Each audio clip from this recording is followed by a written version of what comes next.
अल्हम्दुलिल्लाहि रब्बिल आलमीन वस्सलातु वस्सलामु अला सय्यिदिल अंबिया वल मुरसलीन व अला आलिहि व असहाबिहि अजमाइन अम्मा बाद फ़ाऊज़ु बिल्लाहि मिनश शैतानिर रजीम बिस्मिल्लाहिर रहमानिर रहीम। इस्लामी यूट्यूब चैनल 12 चश्मे के नाज़रीन व सामीन को अख्तर अब्बास की तरफ से अस्सलामु अलैकुम। ज़बान ज़द आम हदीस जिब्राइल में हज़रत जिब्राइल अलैहिस्सलाम का हज़ूर नबी करीम सल्लल्लाहु अलैहि वसल्लम से पहला सवाल, मल ईमानु, ईमान क्या है। इस सवाल के जवाब में हज़ूर नबी करीम सल्लल्लाहु अलैहि वसल्लम ने अल्लाह पर ईमान, फिर अल्लाह के फ़रिश्तों पर ईमान, और फिर अल्लाह की किताबों पर ईमान, और फिर अल्लाह के रसूलों पर ईमान का ज़िक्र फरमाया। नाज़रीन सामीन, आहिया इस्लाम सीरीज़ की इस वीडियो में इंतहाई इख्तिसार और जामियत के साथ अल्लाह के रसूलों पर ईमान के बारे में इंतहाई ज़रूरी बातें आपको बताई जाएंगी।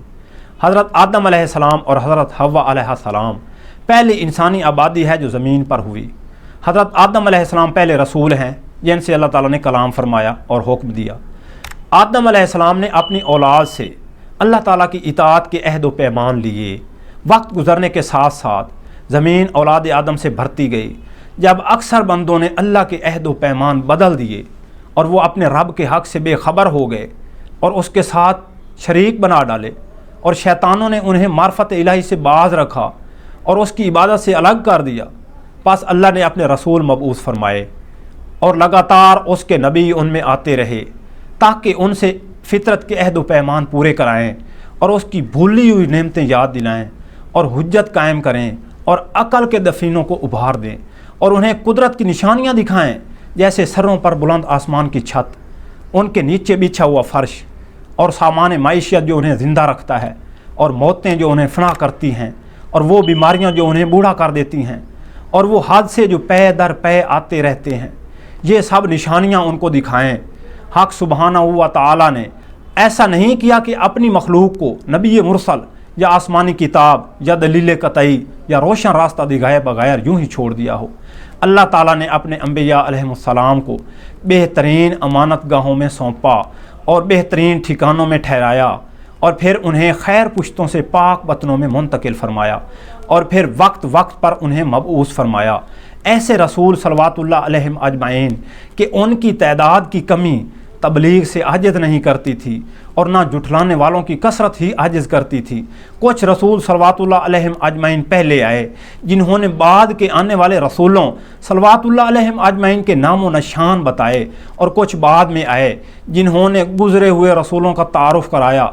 यूं ही कर्न के कर्म बीत गए और ज़माने गुज़रते रहे, असलाफ जाते रहे और उनकी जगह उनकी नस्लें आती रहीं। इसी तरह एक रसूल गुज़रता तो दूसरा उसकी जगह अल्लाह के दीन को लेकर खड़ा हो जाता। कई उलुल अज़्म रसूल गुज़रे जिनकी तबलीग का असर हज़ारों साल तक रहा, यहाँ तक कि रब्बुल आलमीन ने अपना वादा पूरा करने और नबूवत तमाम करने के लिए हज़रत मोहम्मद मुस्तफ़ा सल्लल्लाहु अलैहि वसल्लम को मबऊस फरमाया, जिनकी नबूवत का अंबिया अलैहिमुस्सलाम से अहद लिया जा चुका था, जिनकी अलामात रोशन और विलादत मुबारक है। आप सल्लल्लाहु अलैहि वसल्लम शान मुबारक के दरमियान मोहरे ख़त्म नबूवत के साथ दुनिया में तशरीफ़ लाए, और नज़ूल कुरान के ज़रिए से अल्लाह ताला ने आयत ख़त्म नबूवत से नबूवत पर ही मोहर लगा दी। अल कुरान सूरह अहज़ाब आयत नंबर 40 अल्लाह ताला इरशाद फरमाते हैं, मा काना मुहम्मदुन अबा अहद मिन रिजालिकुम वलाकिन रसूलुल्लाह व खातमन नबिय्यीन व कान अल्लाहु बिकुल्लि शैइन अलीमा। अल्लाह ताला ने हज़ूर अलैहिस्सलातु वस्सलाम को सब रसूलों के आखिर में भेज कर आप सल्लल्लाहु अलैहि वसल्लम पर वही का सिलसिला ख़त्म कर दिया। अल्लाह रब्बुल आलमीन ने उन्हें ऐसे पाक तीनत मादनों से और बावकार जड़ों से ज़ाहिर फरमाया, उस पाक शजरा से जिससे अपने मुतअद्दिद अंबिया खल्क फरमाए और उन्हें अपना अमीन करार दिया। उनकी नस्ल तमाम नस्लों से बेहतर, उनका ख़ानदान तमाम ख़ानदानों से आला, उनका शजरा हर शजरा से बाला है जो सारे ज़मीन हरम में उगा और बाला व बरतर फ़िज़ा में बुलंद हुआ। उसकी शाखें तवील हैं और फल वो हैं जिनकी खूबी को कोई नहीं पा सकता। वो परहेज़गारों के इमाम और तलबगारान हिदायत के दिलों की रोशनी हैं। वो ऐसा चिराग हैं कि जिनकी रोशनी जू देती है। वो ऐसा सितारा है जैसे नूर की लहरें निकल रही हैं, और वो हिदायत का चश्मा है जिसकी जू शोला फिशां है। अल्लाह ताला की रज़ा اس کے رسول صلی اللہ علیہ وآلہ وسلم کی اطاعت و ادب و تعظیم و توقیر میں ہے۔ اس شخص کے دل میں ایمان داخل ہی نہیں ہوتا جو اللہ کے رسول صلی اللہ علیہ وآلہ وسلم کا بے ادب و گستاخ ہو۔ اللہ کے رسول صلی اللہ علیہ وآلہ وسلم کی خوشی اور رضا اولاد رسول علیہ السلام کے ساتھ ادب و احترام و تعظیم و توقیر کا رشتہ قائم کرنے میں ہے۔ اس شخص کے دل میں ایمان داخل ہی نہیں ہوتا جو اولاد رسول علیہ السلام کا بے ادب و گستاخ ہو۔ اہل بیت رسول اللہ صلی اللہ علیہ وآلہ وسلم کے زیادہ قریبی اور ان کے خاص ساتھی ان کے علم کا خزانہ اور ان کے علوم کا دروازہ ہیں۔ بے شک وہ راہ حق کے امام ہیں۔ کسی ایک رسول کا انکار تمام رسولوں کا انکار ہے۔ رسول وقت کے ساتھ جڑی ہر ایک چیز کی تعظیم و توقیر رسول وقت کی تعظیم و توقیر ہے۔ رسول اللہ صلی اللہ علیہ وآلہ وسلم کے ساتھی اصحاب رسول رضوان اللہ تعالی علیہم اجمعین وہ خدا شناس اور رسول شناس اور شریعت کے امین تھے۔ موجودہ دور میں لوگ اصحاب و اکابرین کے محتسب بن بیٹھے ہیں، پھر بھی ایمان سلامت خیال کرتے ہیں۔ میں گواہی دیتا ہوں کہ حضرت محمد مصطفیٰ صلی اللہ علیہ وآلہ وسلم اللہ کے عبد خاص اور اس کے رسول ہیں۔ اللہ تعالیٰ نے آپ کو اس وقت رسول بنا کر بھیجا جب زمانہ نبوت سے خالی تھا، جب ہدایت کے نشان مٹ چکے تھے اور دین کی راہیں اجڑ چکی تھیں۔ اس وقت حال یہ تھا کہ جتنے منہ اتنی باتیں تھیں۔ لوگ ایسے فتنوں میں مبتلا تھے کہ دین کی رسی شکستہ، یقین کے ستون متزلزل، اصول مختلف اور حال پراگندہ، جس سے نکلنے کی راہ تنگ، ہدایت گمنام اور گمراہی عام تھی۔ خدا کی نافرمانی اور شیطان کی مدد کی جا رہی تھی۔ ایمان کو چھوڑ دیا گیا تھا اور ایمان کے نشان بھی نہیں پہچانے جاتے تھے۔ ایمان کے راستے مٹ چکے تھے اور شاہراہیں نیست و نابود ہو چکی تھیں۔ لوگ شیطان کی پیروی کر کے اس کے راستے پر چل پڑے تھے اور اس کے گھاٹوں پر اتر پڑے تھے، جس کی وجہ سے ظلم قائم ہو گیا تھا۔ تبلیغ رسالت کے پہلے ہی دن سے لوگ آپ کے جانی دشمن بن گئے۔ خیر خواہی کے جواب میں الٹا بلا کی مخالفت پر اتر آئے۔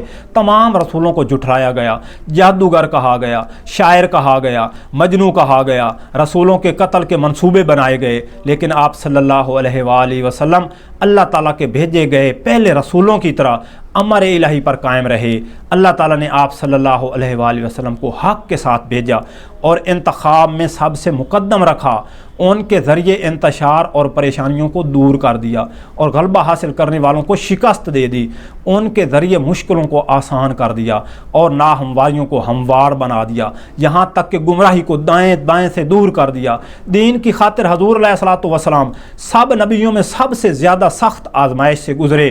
اللہ کے دین کی خاطر آپ صلی اللہ علیہ وآلہ وسلم کی اولاد کی قربانیاں پوری تاریخ انسانی میں دکھ بھری اور درد بھری داستانیں ہیں۔ حضور علیہ الصلوۃ والسلام کے ساتھ آپ کے اصحاب بھی شرک و کفر، ظلم و جبر، باطل اور دھونس کے خلاف سیسا پلائی ہوئی دیوار بنے رہے۔ وہ توحید و تکبیر، تمجید و تقدیس، صبر و استقامت، حب و اخوت سے بڑا افضل ترین دور ہے۔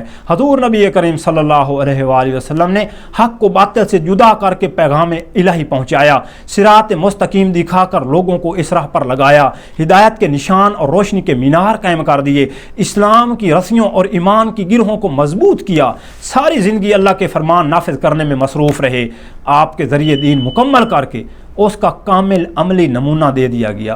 حضور نبی کریم صلی اللہ علیہ وآلہ وسلم ہم میں حق کا وہ علم چھوڑ کر گئے کہ جو اس سے بڑھے گا وہ دین سے خارج ہو جائے گا، اور جو اس سے روگردانی کرے گا وہ مٹ جائے گا، اور جو اس کا دامن تھام لے گا وہ حق کے ساتھ رہے گا۔ آپ کی سیرت راہ، آپ کا طریقہ ہدایت ہے، آپ کا کلام حق و باطل میں فرق کرنے والا ہے اور حکم عین عدل ہے۔ حضرت محمد صلی اللہ علیہ وآلہ وسلم کے طریقے کو ضائع مت کرو، اس کے سوا نہ کوئی راہ ہے اور نہ کوئی چھوڑنے کا چارہ۔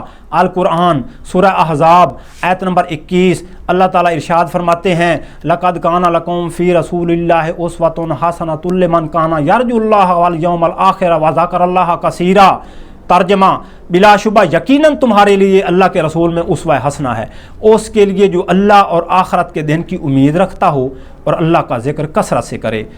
جس نے اللہ تعالیٰ کے رسول صلی اللہ علیہ وآلہ وسلم کی اطاعت کی اس نے اللہ تعالیٰ کی اطاعت کی، اور جس نے اللہ تعالیٰ کے رسول صلی اللہ علیہ وآلہ وسلم کی نافرمانی کی اس نے اللہ تعالیٰ کی نافرمانی کی۔ اللہ کے رسول صلی اللہ علیہ وآلہ وسلم کی نافرمانی اور مخالفت کرنے والے پچھتائیں گے، کیونکہ اللہ تعالیٰ نے لکھ دیا ہے۔ القرآن سورہ مجادلہ آیت نمبر 21، कातब अल्लाहु ला अग़लबन्ना आना व रसूली इन्नल्लाह कवियुन अज़ीज़।